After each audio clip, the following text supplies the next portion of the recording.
Okay, we're live. Hello, All everyone. right. Welcome to another edition of the Canada's Technology Triangle.net user group. Tonight we have Roy Kim. He'll be speaking to us about doing a demo of Store app using Azure OpenAI, running on Azure Kubernetes service. Right. Okay. Okay, Roy, take it to go. Okay. Thanks. Okay. Let me share my screen if I haven't. Let's see here. How do I do that? Oh, right there. Present. Share screen. Entire screen.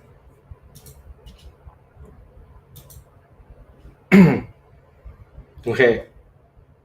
You guys see the? Okay. Cool. You can see it, right? All right. Hey everyone, thanks for joining this talk. I'll be talking about a demo of a store app running on AKS and using OpenAI. So let's see here. So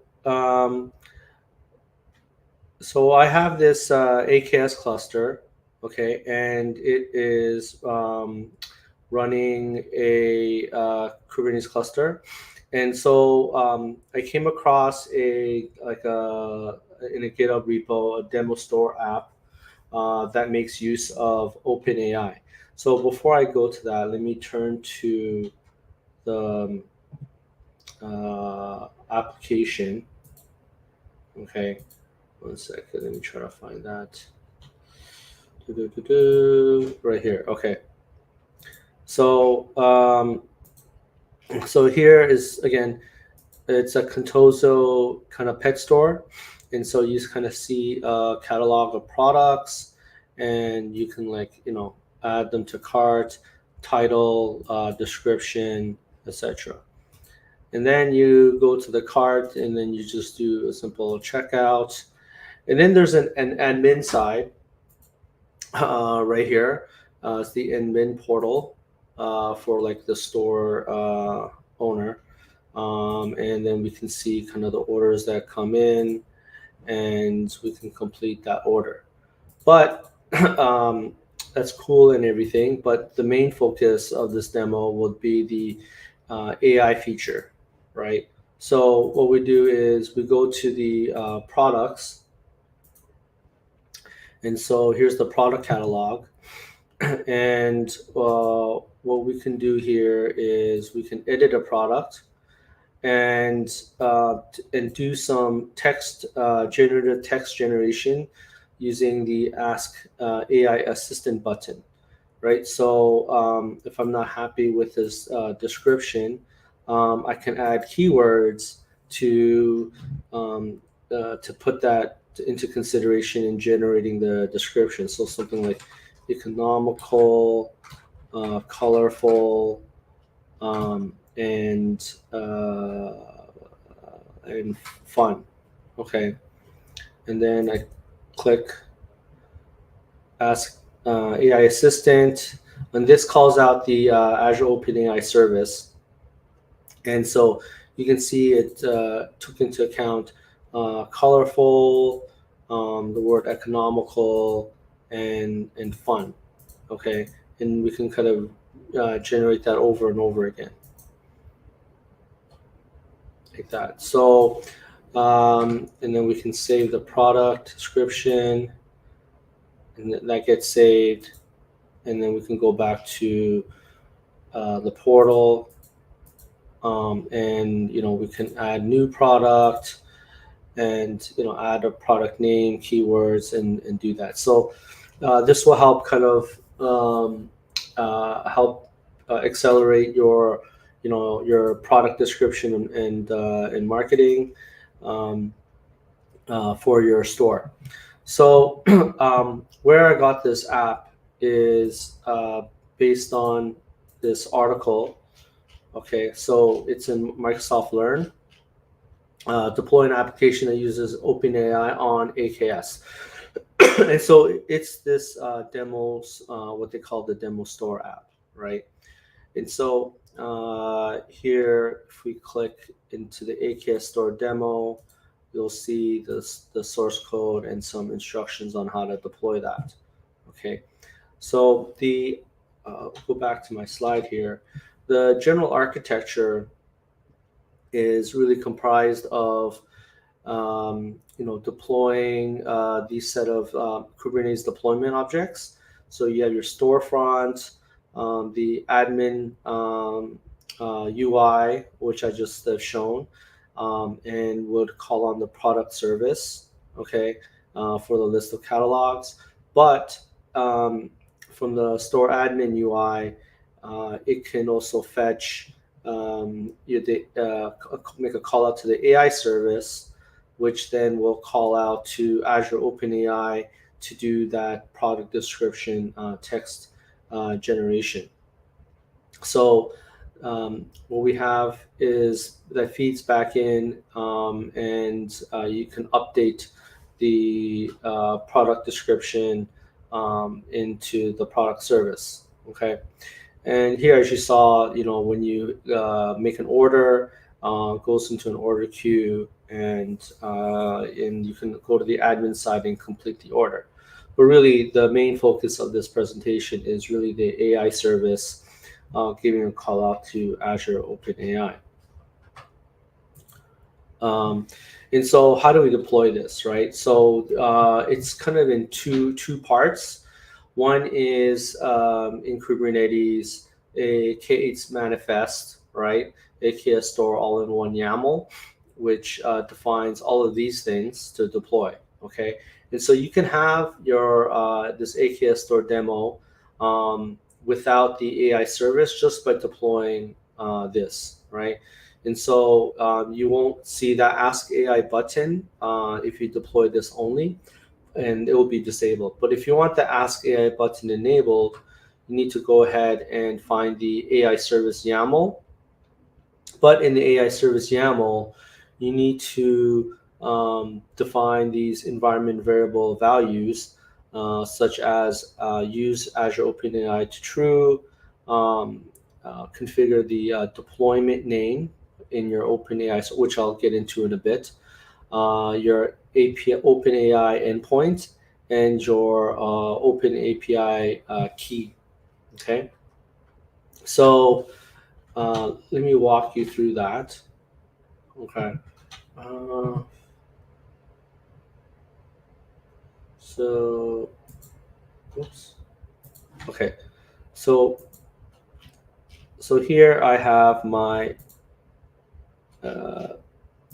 AKS cluster. Okay.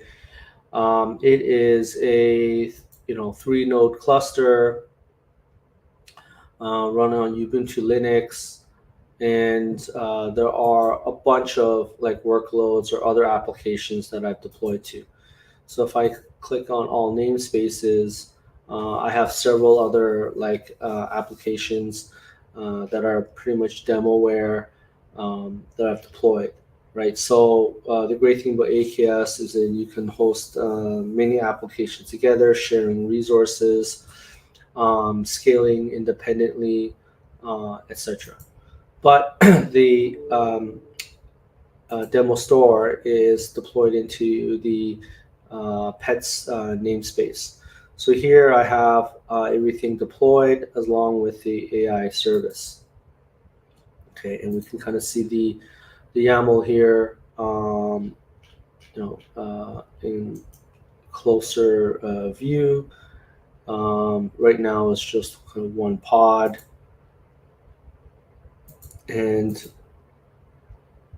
we can look into that more as you wish. Okay, and there's the environment variables. Okay, so that's the general deployment, how you see it through Azure Portal. So let me go back here. Okay, so what about the Azure OpenAI service? Okay, So right here is my Azure OpenAI service. I deployed it. You get your keys and endpoints. I rotate them often, regenerate them for security purposes. And then, so I mentioned before that there is a model deployment, right? So here you go to the manage deployments. And what a model deployment is basically encapsulating the actual LLM model that you want to use, right? So in my demo, I called it ChatGPT 1, and so it uses right here the GPT 3.5 turbo model, right? So this one is very sufficient for this demo. It is chat based, but it can be used for text completion, just for generating text, and this is pretty cost efficient relatively. Okay, and so in this deployment, you can select which specific version of the model to choose. You can upgrade it. There's a new one. Let's see here. With advanced options, you can choose different content filters,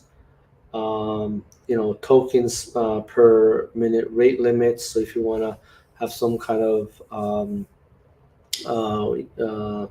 uh, limit on how many you want to process, this helps with kind of cost purposes, etc. Right. So it just gives you control in addition to the model that you select. Okay. Um, Things about risk and safety, which I see that this is pretty new, and so we have different models here, right? All the way to GPT-4, GPT-4 with the 32,000 tokens, but yet to be cognizant of kind of relative cost. These ones are like Text Ada, Curry, DaVinci. I think there's one called Babbage that I haven't used. So like the ones that start with A, right, are kind of older, less capable, but faster and cheaper. And then you work with up to Babbage, Curry, and DaVinci. DaVinci is pretty capable. So here is all the models that are available, and you can select one and deploy, and then put your parameters to define the deployment, right? So you can deploy, um, uh, like say this model, more than once, right? You just have to encapsulate that into its own deployment configuration set. So, um, so those are your options for a model there. So. Um, So for the purpose of the demo, it just very simple use of the model, doesn't really use any of these capabilities, or nor were they used for setting it up, right, for use of this demo. Okay, cool. So so we have that. Okay, and if you actually want to see kind of what it looks like, if you want to like test it out. Um, so deployment, let's see here. Oops, sorry, the chat. Here's the chat GPT one, and then you can put your prompt in here, and then put that up. But now one may ask, okay, well, what's the prompt look like that the AKS demo store is using, right? How is it defining the prompt to pass into the Azure OpenAI API call, right? So let's turn to that. So as you read this documentation, It gives you a fair amount of details. Okay. But in the source code, we can drill into kind of the logic, right, of what's really happening. So, for the most part, I think this application is mostly in Python. Okay, and so we got to look at the AI service. Okay, and it's a Python application. Let me see, make it bigger. And an API is REST API is developed. So here, your requirements text, fast API to make RESTful APIs here. This thing uses semantic kernel, okay, which I'll get into a bit, and Azure Identity, etc., etc. So let me turn back to my slides here. So I wrote this diagram to kind of show what's the technology stack here, right? So from the cloud infrastructure and services point of view, we have basically AKS, right, and Azure OpenAI. Now, deployed into it is an HTTP application, which I was just starting to show the source code, which is a Python custom like API. It's containerized and also built as a kind of microservices architecture. And in terms of software packages and libraries, we're using fast API, request JSON, etc., and also semantic kernel.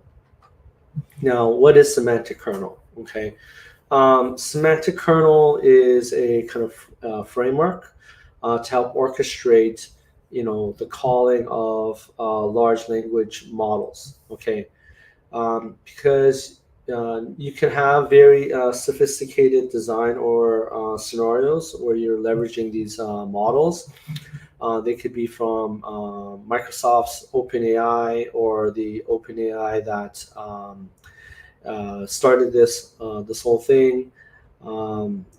Models through Hugging Face like Llama or Falcon, etc. Right? Or you can use all of them in your application, right, for different use cases, right, or different functionality, right? So how this works is that the semantic kernel, you want to set up like a model, which is one of these, and also have templatization defining the prompts. Okay, so it's not just as simple as passing in like those keyword product tags or the product description, but you also need to do some prompt engineering around it, right?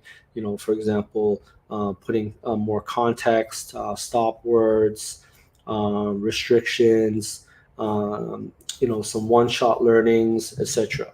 Okay, so you put that into a template, and then the kernel will take everything, all the configuration, and then invoke the AI service and make that call, and then on the return, it can do further parsing, etc. But in this demo, it's not doing any of these things. It's just a straight pass through.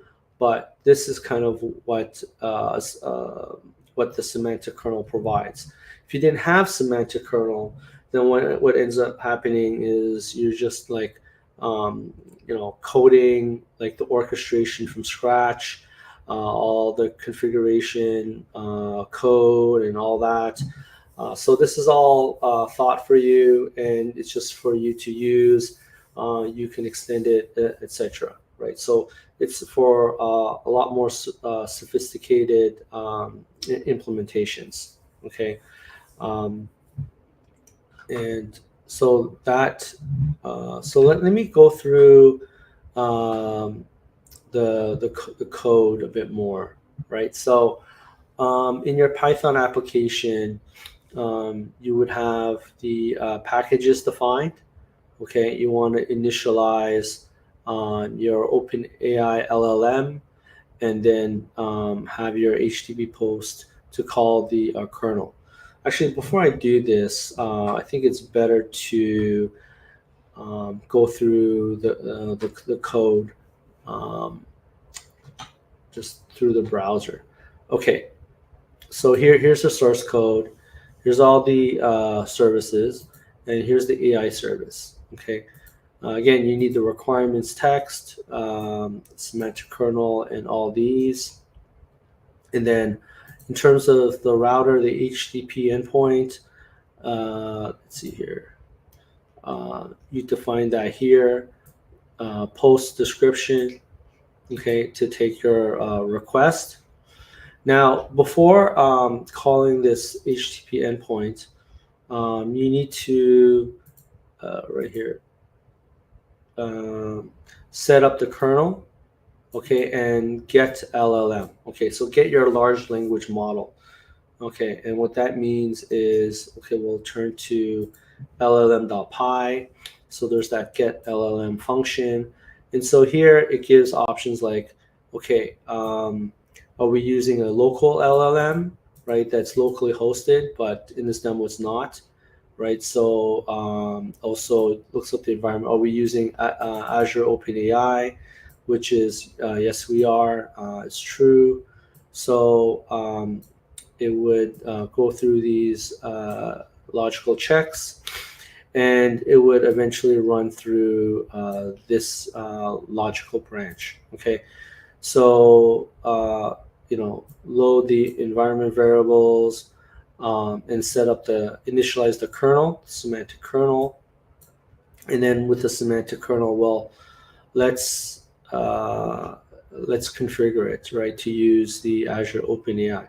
So you get the OpenAI key,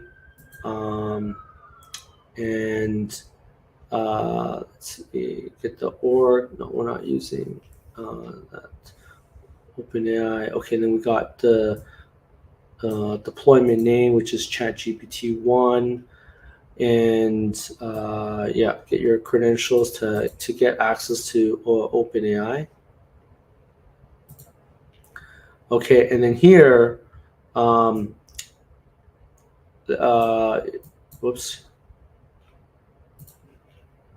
So here we do kernel.add chat service. Okay, so this is where it will configure and add the Azure OpenAI deployment, find out its endpoint, the URL, and access token, right? And then returns that the kernel and the LLM. So in the description here, we got that's set up, get LLM function, and then next is developing, finding the appropriate skill. Okay, so this is where the prompt engineering, the prompt configuration comes into place.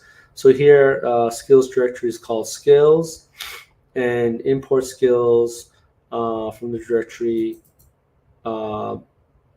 called product skills. Okay, and here let me get to that. So here, go back to the routers, AI service. So here, skills, product service, and that specific skill is called description. Okay, and so here we have config JSON. So when we make that OpenAI call, you can pass these parameters, right? Max tokens, temperature, like how creative you want your response to be, etc., right? And then your input parameters, which is the product name, and also the keywords or the tags that you saw. Okay. And then in the terms of the prompt itself, so this is your prompt template, right? So which establishes your prompt engineering. So here you have your product description and kind of a bunch of kind of guiding or engineering your prompt, telling it kind of what to do. use short, clear, complete sentences. Refrain from these. Be family safe. Ban these phrases. Okay. So what I think here is, these are what you see kind of in your your configuration code, and so probably don't want those things to be kind of leaked out. And then here is something called one-shot learning. So describe the following products sold in a pet supply store. So giving some examples of the product name, tags, and here is the an example of a product description, right? And so you're basically here kind of guiding or making the LLM learn, right, embedded right in your prompts, right? So this is pretty powerful, okay? And then there's some more examples here. So 1 here, 2, 3, 4, and 5. Actually, just 4, right? So it would take into consideration kind of its style, its tone, kind of the length, how concise it is, and will kind of guide it for your expected response. So here's the actual prompt, right? So describe the feeling, the following product. And so this is where in the config JSON is defined, the name and the tags. So let me show that again. So in config JSON, we have parameters name and tags. Okay, and that gets, so the semantic kernel will take these two files and make them work together, right? And so it'll, string replace the value of the name parameter and the tags. So at the end of this, the API call to OpenAI will come up with your product description. So hopefully that makes sense, kind of all the plumbing that's involved there. So let's go back to here, routers, your description. So again, this is where that was how that was retrieved, right? So skills directory, skills, and in that skills directory, get the product skill in that folder and description. Okay, and that sets it all up. Now, in terms of actually making that call, so the main logic here is, let's see here, comes out to here. Here we've got the kernel,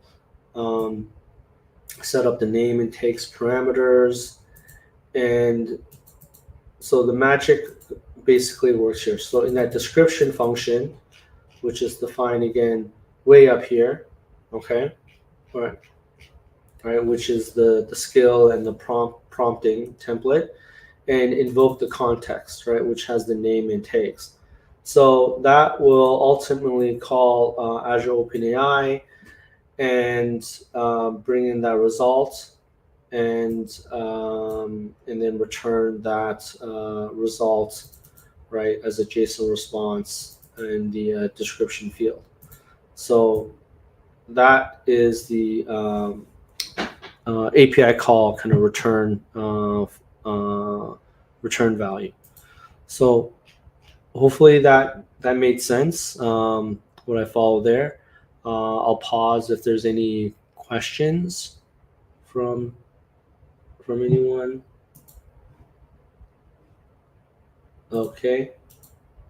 Just looking at the chat window of okay, cool. So basically, that's kind of the logical, the code logic that occurs. Let me try to demo this. Let's see here. If I go this, let's see if we can see the show from another point of view. Let's see here, just inspect.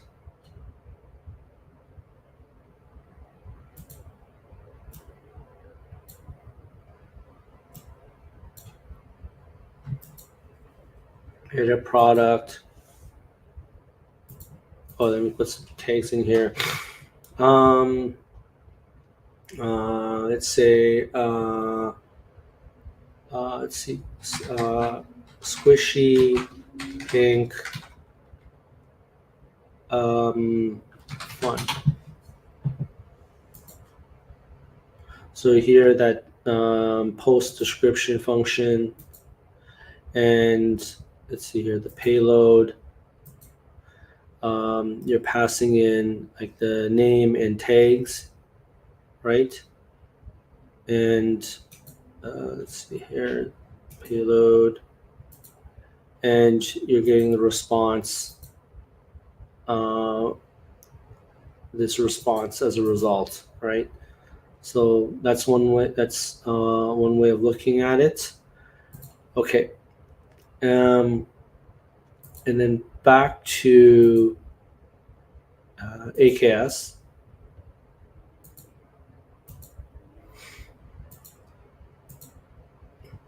So if you ever want to see kind of the logs on what's been happening, this is always insightful. The insights. So let me put the last 30 minutes.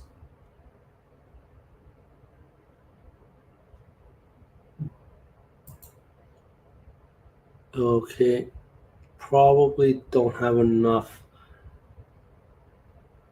data for it to show. Let me try it this way. Okay. Okay, not today. Oh, whoops. Sorry, I'm showing the wrong.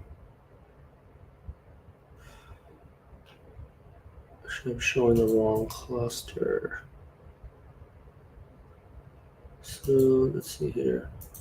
This one.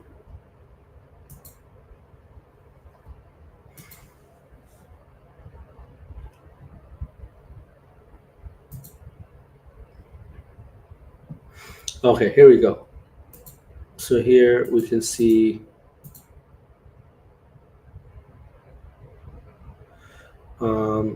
the node CPU utilization, memory, number of pod counts,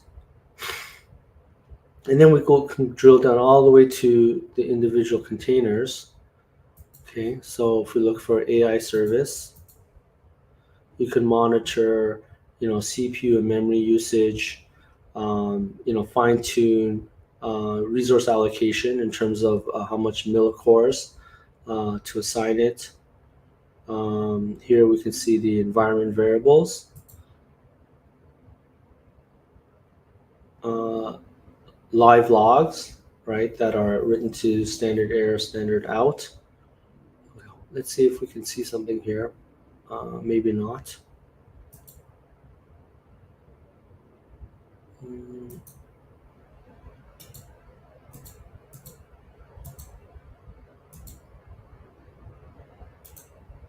Oh, whoops. Let me. So let's see if it will capture.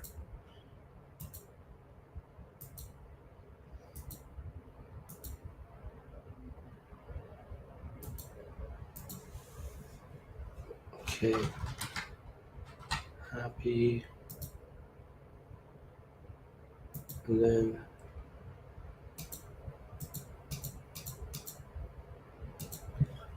Okay. Let's see if it captures. Okay. I guess not today. Right. So what I've noticed before is that you actually see written out kind of the calls and the description that was outputted, because in that code you can see there was a print statement of the generated text from OpenAI, right? So that's also really good for debugging purposes. Okay, so one thing. so back to this article. So if you're ever interested in running through this, it's not too complicated, but you got to follow on the details. Okay. Make sure you create your AKS cluster, create your Azure OpenAI, and then, again, this is that YAML manifest, okay, which will create all the pods or Kubernetes deployments. And then here you got to define the manifest and put in the environment variables values, and then run that. Okay, and then kubectl apply. The service gets created. You see the pods running, and then find the public IP address of the store admin. Put it in the browser, and there you go, right? And you can do that. For me, this was a really good learning experience, especially going through the demo store code as I've shown here. That was really cool, and I definitely want to play around with semantic kernel, okay, for that. So that's pretty much a wrap. So Cal, and then is there any questions or any comments, questions from attendees?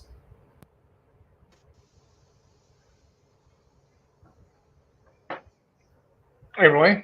Let me look. I'm not seeing any questions at this time. So let me post another message, see if anyone. It's pretty cool, by the way. Oh yeah, thanks. Yeah, no, I learned something new. Every time you see someone else present something, there's always like a little tidbit of something to learn. So thank you for doing this presentation. Definitely. Do you have any follow-up material, like any links that you want to show, or you can put in the notes? Okay, in the chat with everyone. Yeah, if you have it, stick it in the chat. Okay. The comments section. Do you have any links you want to share? Okay. Otherwise, I can always go and add it to the YouTube description. So if someone comes afterwards and wants to look. Okay. So it's easier to find. Yeah, I'll put that in there. There's this GitHub repo. Those are the two main resources there. So, okay, cool.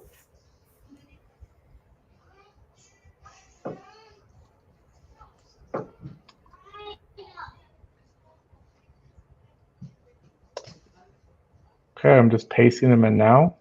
Yeah. No comments from people. Okay, so how do people reach you after the fact? Someone comes and watches the video later. What's the best way to get a hold of you? Yeah, my Twitter handle is @RoyKimYYZ. You can also hit me up on LinkedIn. Just Roy Kim. It's pretty unique name enough. I have my GitHub repo handle Roy Kim YYZ here, right? And my email is roy@roykim.ca, and my blog is roykim.ca as well, roykim.ca. And I have a blog post series of this presentation as well, so you can see a lot of more detailed walkthrough with a lot of screenshots.